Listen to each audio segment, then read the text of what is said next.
ವಕ್ಫ್ ಆಸ್ತಿ ಎಂದು ರೈತರನ್ನ ಒಕ್ಕಲೆಬ್ಬಿಸಿ ಮೋಕಾಶಿ ಟ್ರಸ್ಟ್ ಹೆಸರಿನಲ್ಲಿ ದಾಖಲೆಗಳನ್ನು ನಮೂದಿಸಿರುವ ಪ್ರಕರಣಕ್ಕೆ ಸಂಬಂಧಿಸಿದಂತೆ ಮೇ 29ರಂದು ಕರ್ನಾಟಕ ರಾಜ್ಯ ರೈತ ಸಂಘ ರೈತರೊಂದಿಗೆ ನಿಂತು ರೈತರ ಪರವಾಗಿ ಭೂಮಿ ಬಿತ್ತನೆ ಮಾಡುವುದಾಗಿ ರೈತ ಸಂಘದ ತಾಲೂಕು ಅಧ್ಯಕ್ಷ ರುದ್ರಪ್ಪ ಬಳಿಗಾರ್ ಹಾಗೂ ರೈತ ಸಂಘದ ಪದಾಧಿಕಾರಿಗಳು ಹೇಳಿಕೆ ನೀಡಿದ್ರು. ಅದರಂತೆ ಕರ್ನಾಟಕ ರಾಜ್ಯ ರೈತ ಸಂಘದ ರಾಜ್ಯಾಧ್ಯಕ್ಷ ಚೊನ್ನಪ್ಪ ಪೂಜಾರಿ ಅವರ ನೇತೃತ್ವದಲ್ಲಿ ಶುಕ್ರವಾರ ಹಾನಗಲ್ ತಾಲೂಕಿನ ಅಲ್ಲಾಪುರ ಹರಣಗಿರಿ ಗ್ರಾಮದ ರೈತರ ಜಮೀನಿನಲ್ಲಿ ಪ್ರತಿಭಟನೆ ನಡೆಸಿ ಚನ್ನಪ್ಪ ಬಾಳಿಕಾಯಿ ಅವರ 4.36 ಎಕರೆ ಜಮೀನು ಹಾಗೂ ಹಜರತ್ ಸಾಬ್ ಮೋಕಾಶಿ ಎಂಬ ರೈತರ 4.32 ಎಕರೆ ಜಮೀನಿನಲ್ಲಿ ಶುಕ್ರವಾರ ರೈತ ಸಂಘದ ರಾಜ್ಯ ಜಿಲ್ಲಾ ತಾಲೂಕು ಪದಾಧಿಕಾರಿಗಳು ಬಿತ್ತನೆ ಮಾಡಲು ಮುಂದಾಗಿದ್ದರು. ಇದೇ ಸಂದರ್ಭದಲ್ಲಿ ಕಂದಾಯ ಹಾಗೂ ಪೊಲೀಸ್ ಅಧಿಕಾರಿಗಳು ಜಮೀನಿಗೆ ಆಗಮಿಸಿ ಮಧ್ಯಪ್ರವೇಶಿಸಿ ರೈತರೊಂದಿಗೆ ಚರ್ಚೆ ನಡೆಸಿ ಬಿತ್ತನೆ ಮಾಡದಂತೆ ಮನವೊಲಿಸಿದ್ದಾರೆ. ಇವತ್ತು ಏನೋ ಈ ರೈತರಿಗೆ ನಮ್ಮ ಮಕಾಶಿ ಕುಟುಂಬ ಮತ್ತು ಚೆನ್ನಪ್ಪ ಏನೋ ಅವ್ರ ಕುಟುಂಬ ಐತಿ. ಅವ್ರು 50-60 ವರ್ಷದಿಂದ ಭೂಮಿಯನ್ನು ಅವ್ರು ರಾಜನ ಕಾಲಕ್ಕೆ ಕೇಳ್ಕೊತ ಭೂಮಿಯನ್ನು ಅವರ ಕೂಡ ಉಳ್ಕೊತ ಬಂದಿರತಕ್ಕಂಥ ಸಂದರ್ಭ. ಈಗೇನು 10-11 ವರ್ಷದಿಂದ ಅದೇನು ವಕಫ್ ಅಂತೇಳಿ ಮಾಡಿ ಸುಳ್ಳು ನಾಟಕ ಮಾಡಿ ಇರ್ತಕ್ಕಂಥ ರಾಜಕಾರಣಿಗಳು ಅಧಿಕಾರಿಗಳು ಶಾಮೀಲಾಗಿ ಈ ರೈತರ ಭೂಮಿಯನ್ನು ಕಬ್ಜಾ ಬಿಡಿಸಿ ಅದು ಮಕಾಶಿ ಅನ್ನುವಂಥ ಕುಟುಂಬಕ್ಕೆ ಅನ್ಯಾಯ ಮಾಡಿರ್ತಕ್ಕಂಥದ್ದು ದಯವಿಟ್ಟು ದೊಡ್ಡ ಮೋಸ.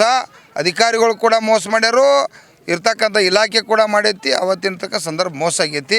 ಅದು ರೈತರಿಗೆ ಅನ್ಯಾಯ ಇದ್ರೆ ಇವತ್ತೆಲ್ಲ ಸೇರಿದ್ದೀವಿ.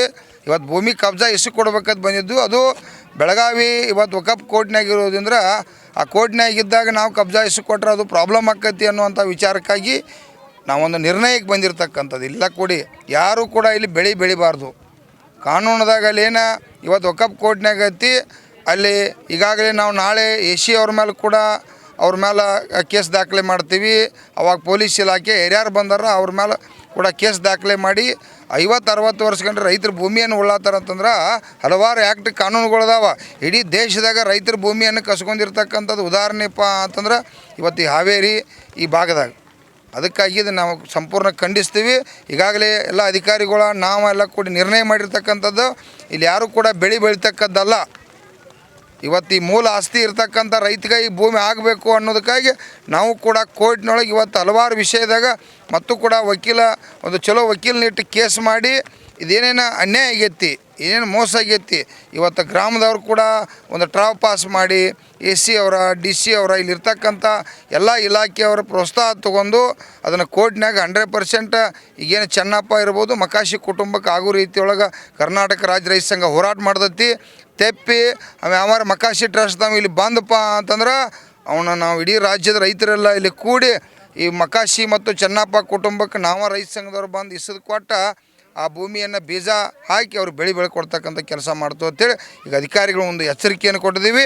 ಇವಾಗ ಏನು ಪ್ರೊಸೀಡಿಂಗ್ಸನ್ನು ಆಗಿದೆ, ರೈತ ಸಂಘಟನೆಗಳು ಅಧ್ಯಕ್ಷರು, ಜಿಲ್ಲಾಧ್ಯಕ್ಷರು, ವಕೀಲರು, ಎಲ್ಲ ನಾಗರಿಕರು ಎಲ್ಲರೂ ಬಂದಿದ್ದೀವಿ. ನಾವು ಇವಾಗ ಏನು ಪ್ರೊಸೀಡಿಂಗ್ಸ್ ಆಗಿದೆ ಕೇಳಿದ್ದೀರಿ. ಇವಾಗ ಈ ಒಂದು ಪ್ರಕರಣ ನಮ್ಮ ವಕ್ಫ್ ಟ್ರಿಬ್ಯುನಲಲ್ಲಿ ಬೆಳಗಾಮಲ್ಲಿದೆ. ಹಾನಗಲಲ್ಲಿ OS ಆಗಿ 2014ರಿಂದ ನಡೀತಾ ಇದೆ. ಇವಾಗ ಇದು ರೈತ ಮತ್ತು ವಕ್ಫ್ ಪ್ರಾಪರ್ಟಿ ಅಂತ ಬಿಟ್ಟು ಬಂದಿರೋದ್ರಿಂದ ಇದರಲ್ಲಿ ರೈತರು ಆ ಒಂದು ಪ್ರಕರಣಕ್ಕೆ ಸಂಬಂಧಪಟ್ಟಂಗೆ ನಮ್ಮಲ್ಲಿರ್ತಕ್ಕಂಥ ದಾಖಲೆಗಳನ್ನು ಕೋರ್ಟಿಗೆ ಹಾಜರುಪಡಿಸಬೇಕು. ನಾವು ಅವರಿಗೆ ಇದನ್ನು ಡೈರೆಕ್ಷನ್ ಕೊಟ್ಟಿದ್ದೇವೆ. ಏನಂತ ಅಂದರೆ ಇವಾಗ ಸಿವಿಲ್ ಕೋರ್ಟಲ್ಲಿ ಇರ್ತಕ್ಕಂಥದ್ದು, ವಕ್ಫ್ ವಕ್ಫ್ ಅಪಲೇಟ್ ಟ್ರಿಬ್ಯುನಲ್ ಇರ್ತಕ್ಕಂಥದ್ದು, ಅಲ್ಲಿ ತಾವು ಪ್ರಾಪರಾಗಿ ಸ್ಟೇ ತಗೋಬೇಕಾಗ್ತದೆ.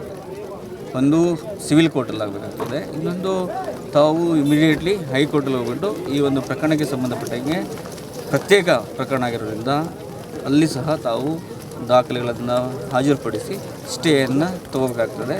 ಆ ಒಂದು ಹೈಕೋರ್ಟು ಸಬ್ಜುಡಿಸ್ ನಾವು ತಹಸೀಲ್ದಾರ್ ಇರ್ಬೋದು, ಅಸಿಸ್ಟೆಂಟ್ ಕಮಿಷನರ್ ಇರ್ಬೋದು, ನಾವು ಅಂದರೆ ಜಿಲ್ಲಾಡಳಿತ ಏನಾದರೂ ಇದರಲ್ಲಿ ಎಂಟ್ರಿ ಆಯಿತು ಅಂದರೆ ಅದು ಸಬ್ಜುಡಿಸ್ ಆಗ್ತದೆ, ಕಂಟೆಂಪ್ಟ್ ಆಫ್ ಕೋರ್ಟ್ ಆಗ್ತದೆ.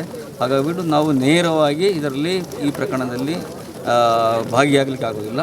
ಏನು ರೈತರಿಗೆ ನಾವು ಏನು ಸಹಕಾರವನ್ನು ಮಾಡಬೇಕು ಜಿಲ್ಲಾಡಳಿತದಿಂದ ಅದನ್ನು ನಾವು 100% ನಾವು ಮಾಡ್ತೀವಿ. ಏನು ಪ್ರಕರಣಕ್ಕೆ ಸಂಬಂಧಪಟ್ಟಂಗೆ ದಾಖಲೆಗಳನ್ನು ಏನು ಕೊಡಬೇಕು ನಾವು ಜಿಲ್ಲಾಡಳಿತ ಕೊಡ್ತೇವೆ. ಈಗಾಗಲೇ ಇಲ್ಲಿ ರೈತರು ಹೇಳೋ ಪ್ರಕಾರ ಇಲ್ಲ, ಯಾರು ಕಬ್ಜಾದರಿದ್ದರು ವಕ್ಫ್ ಏನು ಕಬ್ಜಾ ಇತ್ತು ಅವರು ಬರೋಂಗಿಲ್ಲ, ಈ ರೈತರು ಬರೋಂಗಿಲ್ಲ, ಯಾರು ಕ್ಲಿಯರ್ ಆಗುತ್ತೆ ಅವರು ಬರೋ ಅನ್ನೋ ಮಾತು ಕೇಳಿ ಬರ್ತಾರೆ. ಇದ್ರ ಬಗ್ಗೆ ಅದನ್ನು ಜಿಲ್ಲಾಡಳಿತ ಮತ್ತು ಪೊಲೀಸ್ ಇಲಾಖೆ ನಾವು ಅದನ್ನು ತೀರ್ಮಾನವನ್ನು ಹೇಳಿದ್ದೀವಿ. ಇವಾಗ ತಗೊಳ್ತೇವೆ, ಸಾಯಂಕಾಲ ಒಳಗೆ ಹೇಳ್ತೇವೆ.